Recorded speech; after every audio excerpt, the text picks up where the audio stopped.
Agora em 2023 comemoramos os 30 anos das solturas de muitos balões que crescemos admirando em álbuns de figurinhas, joguinhos de fotos e fitas VHS. E pensando nisso, eu tive a ideia de listar 7 deles, para provar que não só eu, mas você também está ficando velho. Depois da vinheta, mas nem tenta levantar do sofá, senão ataca o seu ciático aí.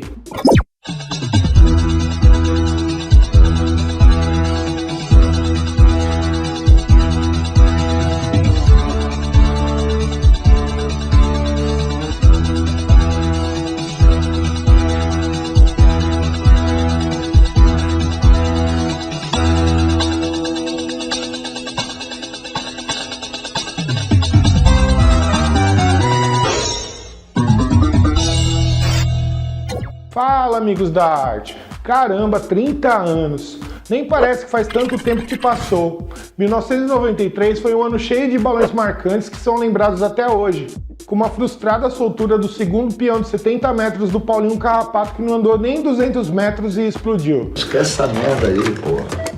Mas não foi só esse balão que está há 3 décadas na memória dos baloeiros. Por isso que eu trouxe o vídeo de hoje, com uma lista de balões que me marcaram. E tenho certeza que muitos de vocês vão concordar com a minha lista, e que lembrar deles vai te fazer sentir no ancião. Minhas costas doem. O primeiro balão da nossa lista, que completa 30 anos da sua soltura em 2023, é o peão de 24 metros da Vagalume, o famoso peão da careta. A turma Vagalume, que por muitos anos ficou conhecida também como Alemão e Companhia, foi uma turma de grande destaque nos primeiros anos do balão moderno em São Paulo, e em 1992 decidiram voltar a fazer um peão com bandeira. Desde aquela época, o Tuti da Vagalume tinha uma imensa amizade com o Henry da Tropicália no Rio de Janeiro. Fato é que, além de hospedar o Henry quando ele morou em São Paulo, é padrinho da sua filha. E depois de ver o peão também de 24 metros da Tropicália em 1991, pediu ao Henry que fizesse um projeto parecido. Rapidamente ele fez, e quando entregou, eles acharam o projeto da bandeira muito futurista para a época, já que não era feito em tacos, em quadrados, mas em losangos. E pediram ao Marcão da Severa para fazer outro projeto taqueado. E este projeto da bandeira do Henry foi feito depois, e subiu em um modelado de 17 metros também da Vagalume e também de Mariporã em 1995. O peão cortado em 3 cones demorou cerca de 8 meses para ficar pronto, e em mais 5 meses a bandeira também. E ele foi solto lá no campo da Santa Inês em Mariporã junto com uma das etapas do 4º Festival da União, e eles nem sabiam. Quando estavam preparando as coisas na madrugada, começaram a aparecer carros e gente para tudo quanto era lado, e uma soltura solo acabou virando uma grande e inesquecível revoada. O 6º balão da nossa lista é o peão de 45 metros da Alvarenga.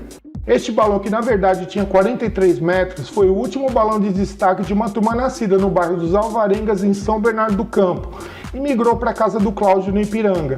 E lá se tornou uma turma especialista em festivais, mas a fama mesmo só veio depois do inesquecível peão de 35 metros em 1990. O Claudinho, bem conhecido pelo seu comércio de fitas, e o Mirão pelos seus excelentes serviços de confecção de bocas, junto com seus amigos, não escondiam de ninguém que queriam ganhar a Boca de Ouro. E depois da frustração de não ter ganho em 1990 com o peão dos naipes do baralho, decidiram fazer o maior, na faixa de 40 metros. Com um projeto também do Henry da Tropicália, se não falha a memória, para um peão de 28 metros que a turma carioca não quis fazer, e pouco mais de 2 anos, fizeram o balão, e o Tura no Rio, assim como no peão de 35 metros, fez a bandeira, e ele foi para o campo no feriado de 1º de novembro de 1993, lá do sítio do Cláudio, e eu estava lá. Mas ele nem saiu do pacote por causa de uma leve e chata brisa. Eles cancelaram a soltura e eu me ferrei. Eu não vi o balão subir, mas vai pensando que a minha história com ele acabou ali. 2 semanas se passaram e no outro feriado de novembro, o da Proclamação da República, o balão subiu com perfeição em uma soltura tranquila, levando a bandeira de 50 por 70 que ilustrava o retrato de uma mulher com a mão segurando os cabelos e um enorme relógio no pulso, combinando com a decoração no centro do balão. Eu lembro que naquela manhã estávamos soltando um trufo de 10 metros às margens da represa Guarapiranga, e lá no fundão avistamos uma imensa bandeira, mal dava para ver o balão.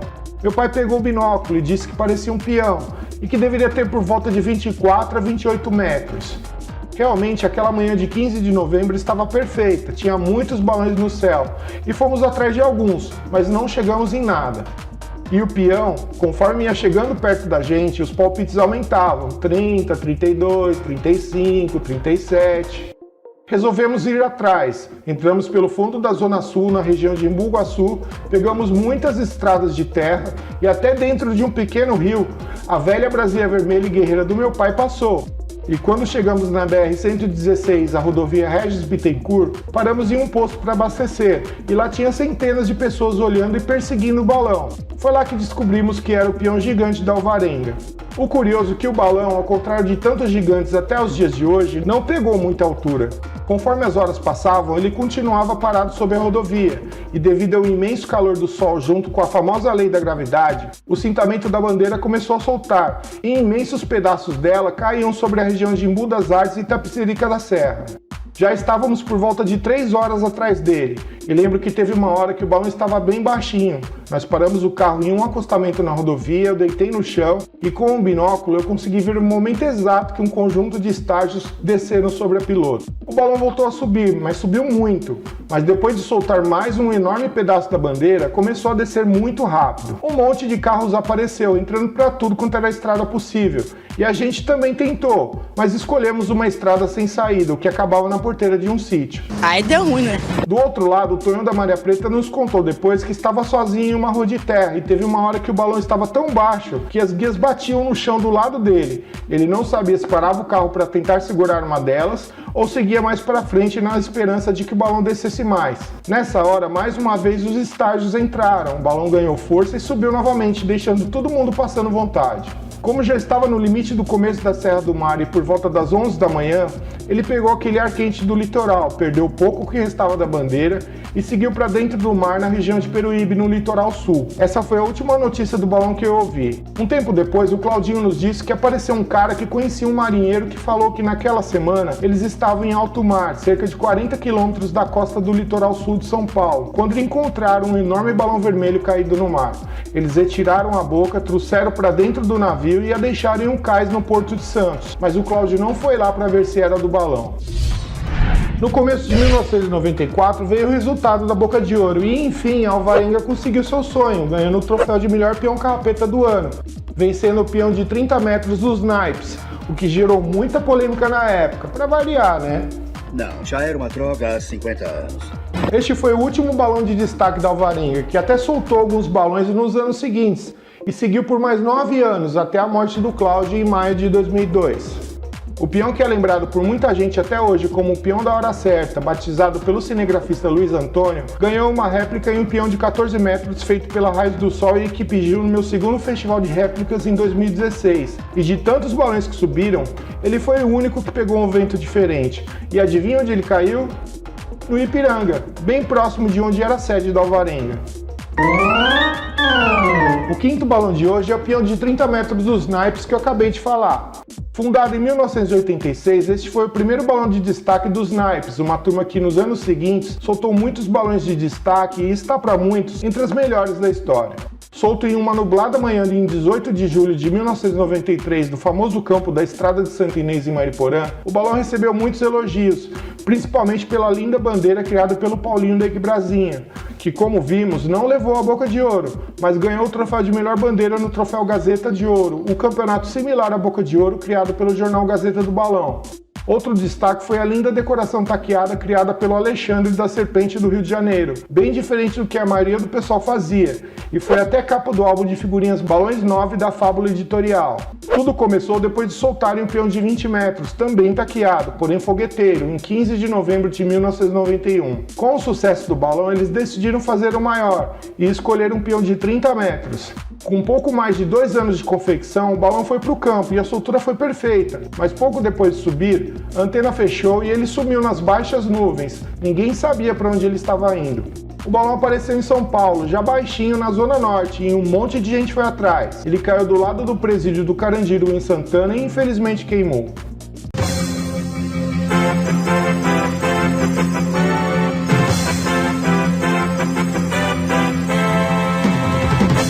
Interrompemos a programação para informar que a partir de agora você pode ajudar este pequenino canal a crescer igual aos balões do Anderson.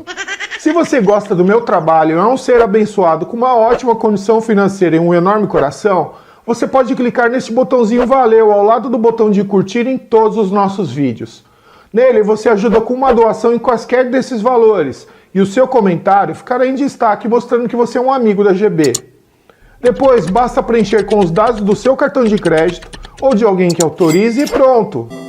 Fazendo isso me ajudará muito a continuar com esse árduo trabalho que vocês tanto gostam.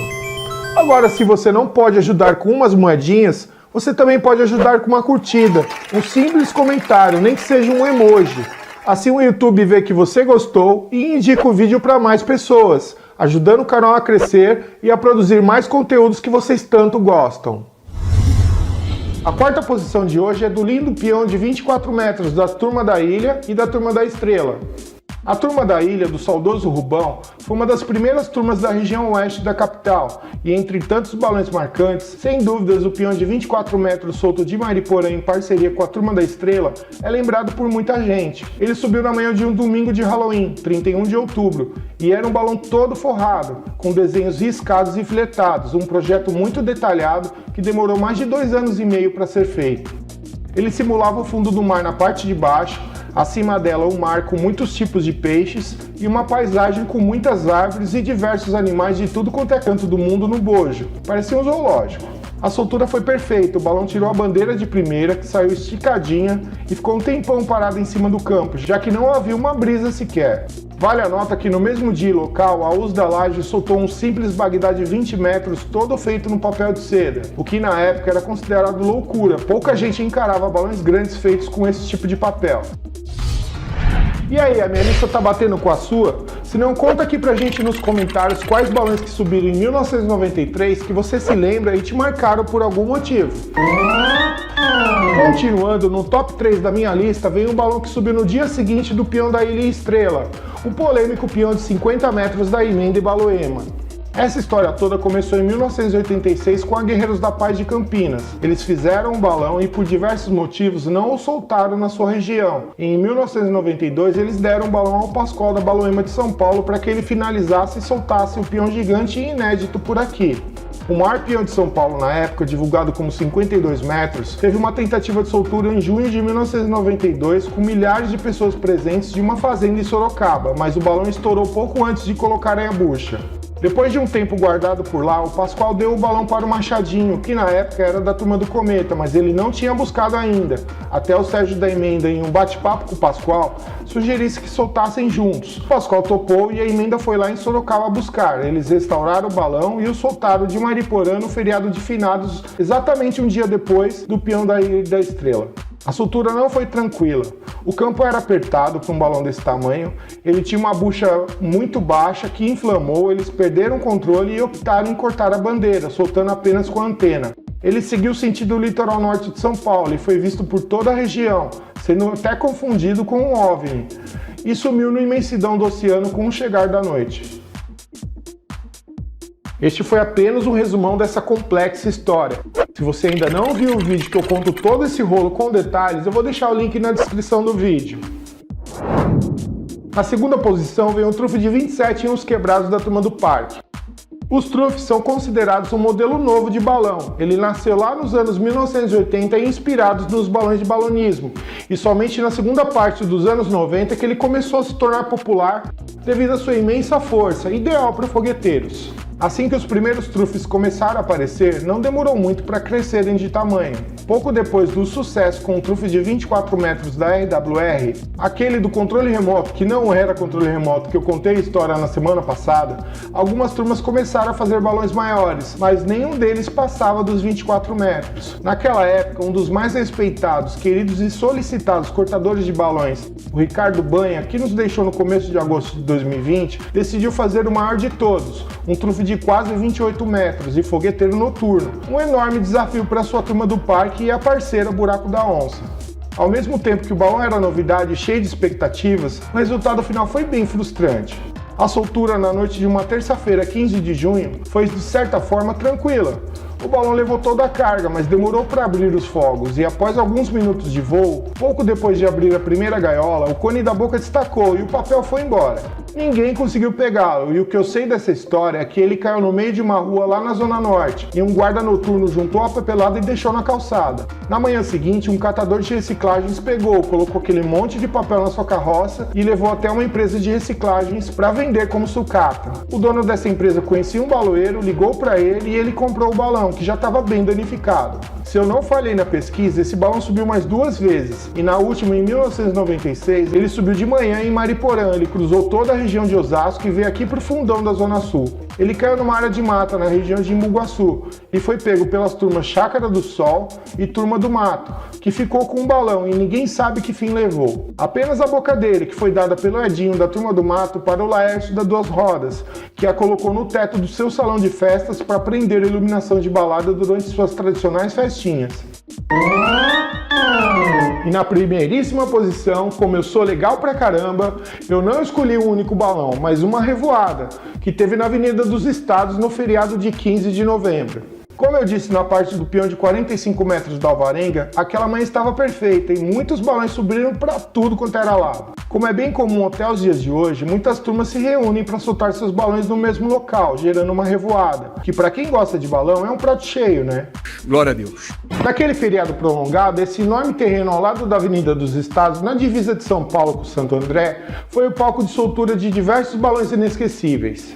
Logo na véspera, no domingo, tivemos o trufe de 24 metros do Grupo UFO, um dos primeiros balões desse tamanho solto com um molde diferente do que a maioria fazia, que era o RWR. O molde do Grupo UFO era bem mais gordinho e ficou tão famoso que ganhou esse nome no famoso site da Turma Del Plata. Já na segunda, no feriado, subiram um trufe de 25 metros da emenda, mais um com molde diferente e um dos primeiros com um corpo mais modelado e um bico de alívio, nome que o pessoal deu a moldes que possuem uma leve curvatura na parte superior, evitando que toda a pressão se espalhe no teto do balão, concentrando-se nessa área. Além do trufe da emenda, subiu 20 metros do nosso querido Saruga, um 88 da Cosmos, que foram os 3 fogueteiros, e também foram soltos o modelado de 18 metros da Encanto do Céu, que se não falha a memória era da Vila Ema na Zona Leste, e um peão de 14 da tradicional Bidu de São Caetano do Sul. É isso, meus amigos, eu espero que tenham gostado bastante desse vídeo ou tenham se sentido bastante velhos, porque eu me senti. Deu até uma artrose aqui no disco. Nessa idade, os esquecimentos podem estar ligados a doenças mais sérias. Não custa lembrar que este foi um trabalho de pesquisa, portanto, se você tem alguma correção ou quer contar a sua história com algum dos balões do vídeo de hoje, basta contar aqui para nós nos comentários. Bom, eu vou ficando por aqui. Se você gostou, deixa o like no vídeo. Se você quiser ver mais vídeos para se sentir mais velho do que você imaginava, como eu prometi, tem 2 vídeos aqui do lado para você assistir, beleza? Um abraço bem sentado e um beijo a todos. Tchau!